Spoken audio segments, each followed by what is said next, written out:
Livro Livros Escolhidos pelo Espírito Luiz Sérgio, capítulo 2 O Adeus na Estação da Morte. Dirigimo-nos à colônia onde Renata receberia os primeiros socorros. Com que amor as enfermeiras divinas tentavam preencher a lacuna dos pais. Renata chorava, abraçada à sua boneca, olhando ao redor, mas logo adormeceu. Aproximei-me de Rosália, uma das encarregadas da colônia. Ela me informou do reencarne próximo de Renata, só que desta vez como homem.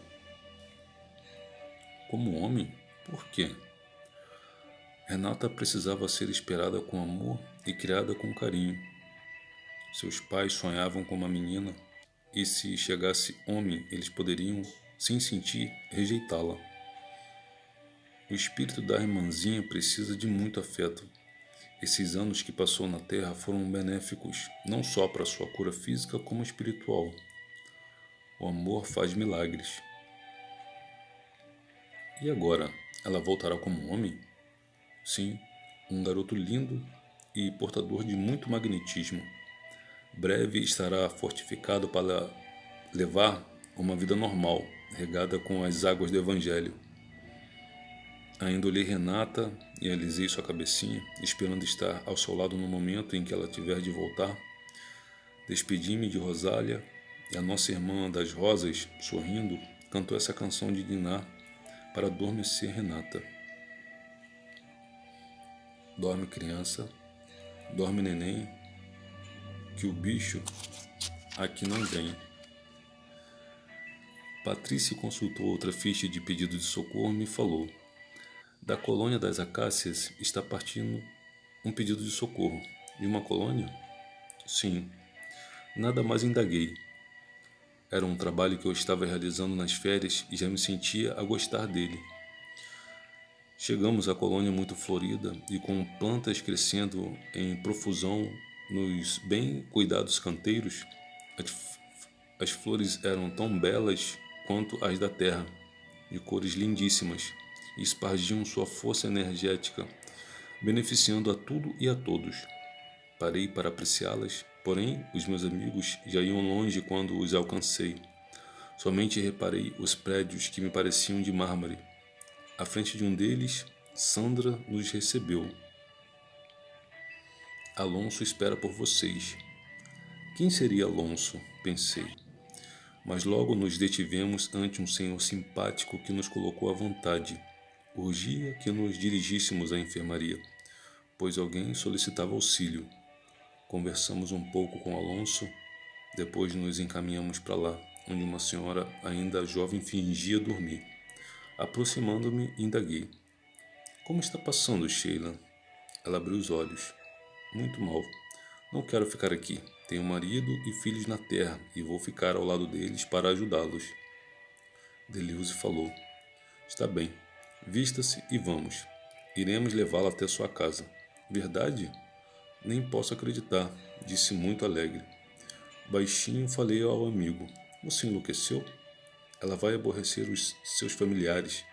Isso é o que ela vai fazer. Sheila, sorrindo, foi despedir-se de Alonso e se juntou ao nosso grupo, que mais uma vez descia a crosta. Ao chegarmos à casa de Sheila, o seu jovem marido lanchava com uma bonita garota. Observei Sheila, que tentava abraçá-lo. Logo entraram as filhas, duas mocinhas mascando chicletes, olhos vermelhos, aparência desleixada.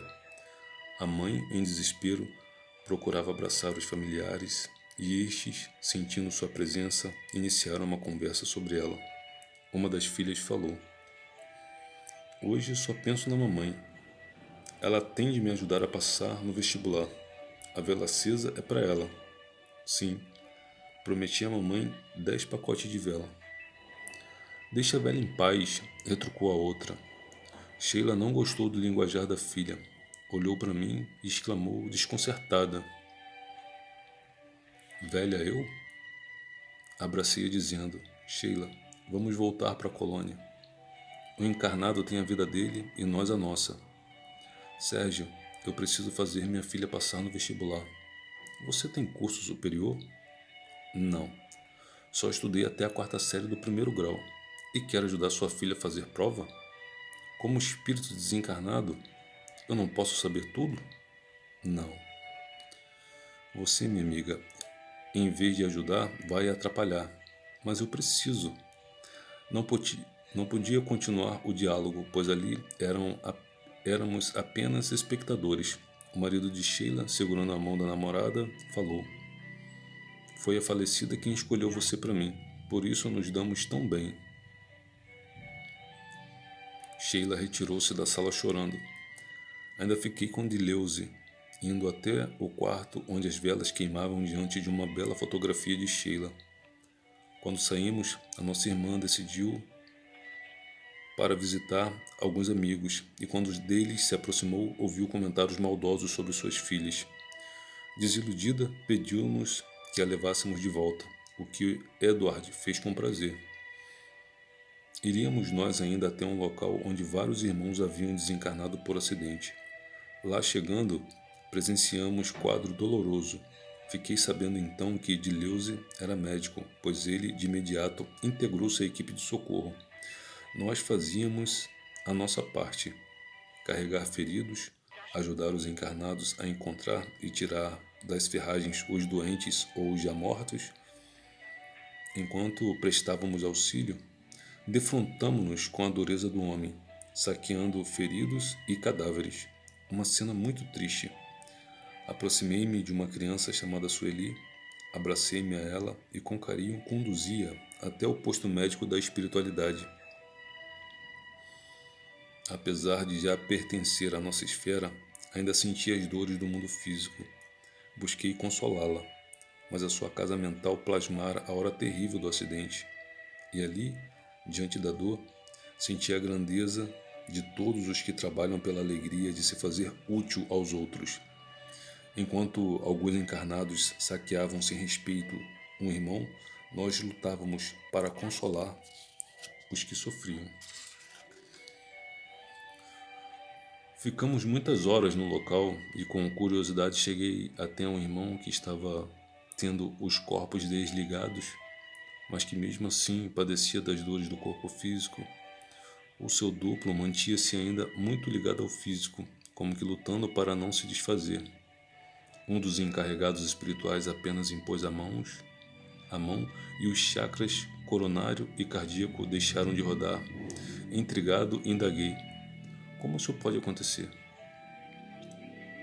O espírito, não é ele quem comanda a matéria? Sim, mas a matéria física não perde de imediato a energia. O reservatório energético do duplo ainda mantém, por algum tempo, o corpo físico sensível. Mas logo tudo termina e o espírito ganha a eternidade, levando consigo lembranças, saudades e remorsos. Aqueles corpos ali estirados fizeram-me pensar que um homem encarnado muitas vezes joga fora os seus minutos de paz, brigando por nada, reclamando da vida, impacientando-se em família. Se ele estudasse as verdades espirituais, encontraria o remédio para o dia a dia. O mal do homem é que ele, de tão orgulhoso que é, não concebe que a dor do vizinho pode ser a sua manhã. Ele foge da realidade da morte, julgando que na sua família ninguém vai desencarnar. E assim, distante da verdade, vive um homem moderno atrás dos bens temporais, deixando passar os momentos felizes.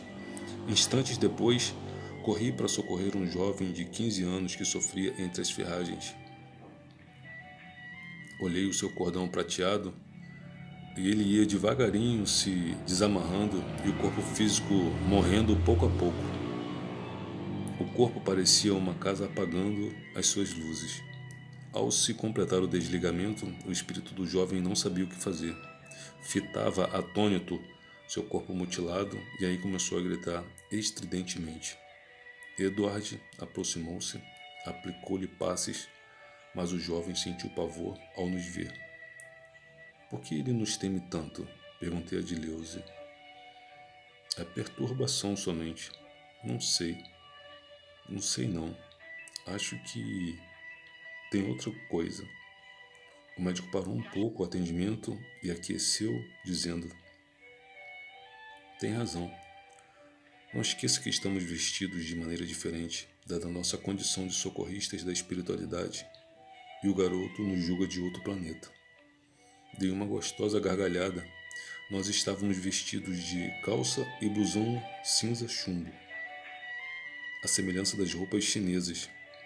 Apalpei-me sorrindo. Marciano? Eu, hein? Mas o encarnado ainda se debatia. Deleuze aproximou-se, aplicou-lhe passes e prestou socorro. Fitando o perispírito do doente, percebi mais uma vez que este corpo plástico é igualzinho ao corpo físico, e prestei muita atenção nos fios intermediários. Não só o cordão prateado é importante, os outros fios que mantêm os corpos unidos são também muito importantes, só que comandados pelo cordão rei. É este a fechadura do intercâmbio corpo-espírito. Pude notar também que cada caso é um caso, cada um de nós se separa de seus corpos de maneira diferente. Perguntei aos médicos e ainda foi Deleuze quem me respondeu. Uma a uma. Vão as partes enfraquecidas do corpo físico diminuindo sua frequência no chakra correspondente ao funcionamento do órgão. Vou tentar explicar melhor. Um doente cardíaco tem enfraquecido todos os fios de ligação ao chakra do mesmo nome. Como as válvulas cardíacas estão obstruídas, as dos chakras também, igualmente as dos centros de força, e assim todas as auras doentes. Ainda perguntei, o tratamento espiritual se dá nos centros de força, por isso o passe é salutar, não é mesmo? Um corpo debilitado necessita receber fluidos energéticos de outro que esteja bem. Em minha cabeça surgiram vários pontos de interrogação.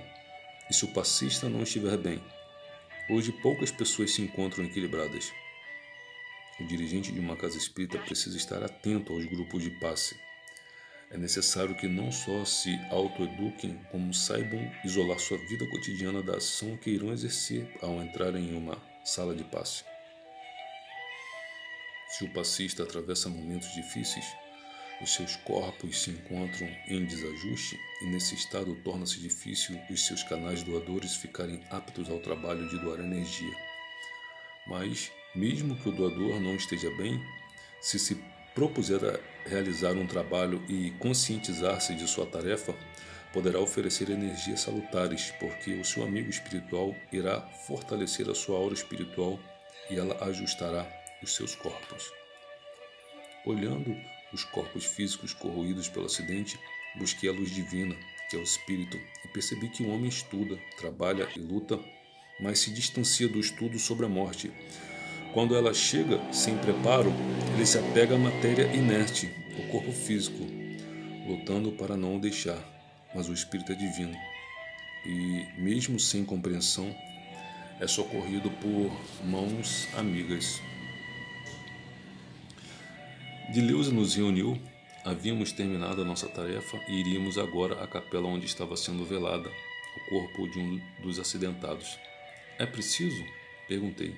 Sim, é preciso, respondeu Edward. Quando chegamos, a esposa do desencarnado chorava baixinho. O ambiente era de tristeza. No início estavam presentes apenas alguns familiares e amigos, mas logo o recinto foi ficando repleto e aí começou a dor do espírito que, mesmo distante e já socorrido, ouvia os comentários da sua vida. Coitada da viúva. Ele viajava com a amante e tem um filho com ela, que é da idade de uma de suas filhas. E depois, também o filho dele não presta. Já deu até desfalque. Entristeci-me. Como pode alguém comparecer a um velório e não respeitar a dor dos outros? Poucos ali oravam. As conversas iam desde as novelas até a maledicência. As anedotas de arrepiar. Perguntei a um dos encarregados da segurança das capelas mortuárias. Isso se dá sempre? Infelizmente, meu jovem, o encarnado não está educado para visitar esta estação. Ele julga que não vai precisar dela um dia e quando vem trazer o seu adeus a um parente ou conhecido, o faz muitas vezes por obrigação social. Por isso, esses tristes fatos que você está presenciando. Quanto mais concorrido o enterro, mais triste é o comportamento dos homens. Olhei para o painel e vi o irmão desencarnado. Apesar de já desligado do corpo físico, pelo rompimento do cordão de prata, continuava unido a ele pela atração magnética. O corpo físico operava como um aparelho elétrico, emitindo energia magnética até o recém-desencarnado. Aproximei-me do corpo velado e constatei que, mesmo sem o perispírito, que se encontrava resguardado em um hospital da espiritualidade, o corpo físico e o duplo ainda se mantinham ligados a ele. Voltei para o encarregado da capela. Como devemos nos portar diante de um corpo? Com a dignidade de um ser educado. O certo seria colocar músicas suaves e harmoniosas, evitando a conversação, principalmente falar sobre o modo pelo qual o irmão desencarnou. Ao invés de conversas vazias, cada um deveria fazer uma prece de despedida. Sacudi a cabeça e completei. As músicas suaves possuem um grande poder energético. Não se deve fumar no ambiente, nem relatar fatos desagradáveis da vida do desencarnado. Devemos, quando formos nos despedir de alguém, não só lhe demonstrar nossa amizade, porém ainda mais respeitar a vida que ele deixa para trás. Dileuze e os outros amigos prestavam auxílio aos familiares que sofriam. Fui esperá-los no portão, porquanto o comportamento dos encarnados não era muito digno. Orei baixinho. Deus nosso Pai de amor e bondade, sábias são as tuas leis, o homem sofre por desrespeitá-las. Senhor, enviaste Jesus à terra não para que o Mestre ensinasse aos alunos repetentes que somos nós outros a bondade, o amor e a caridade, porém ainda mais para que ele nos fizesse compreender que o túmulo é a porta da verdadeira vida e quando por ela passarmos, sabermos dar valor à coragem de Jesus e nos mostrar que tu, Senhor, não matas. Jesus é mestre porque não traiu as tuas leis e tão bem ensinou aos homens o valor do nascer e do morrer. Quando ressurgiu dos mortos, Jesus quis nos consolar, porque todos teríamos de buscar o túmulo para a vida. E ainda, Senhor, colocaste Maria para completar a vida de Jesus, na outra porta da estação. Ele foi exemplo da dignidade e da fé. Ó Pai, agradecidos por tantos ensinamentos, nós, os teus filhos, pedimos-te perdão por ainda não assimilá-los. Ajudar-nos a viver dentro das tuas leis, porque só elas nos revelam a salvação. Assim seja.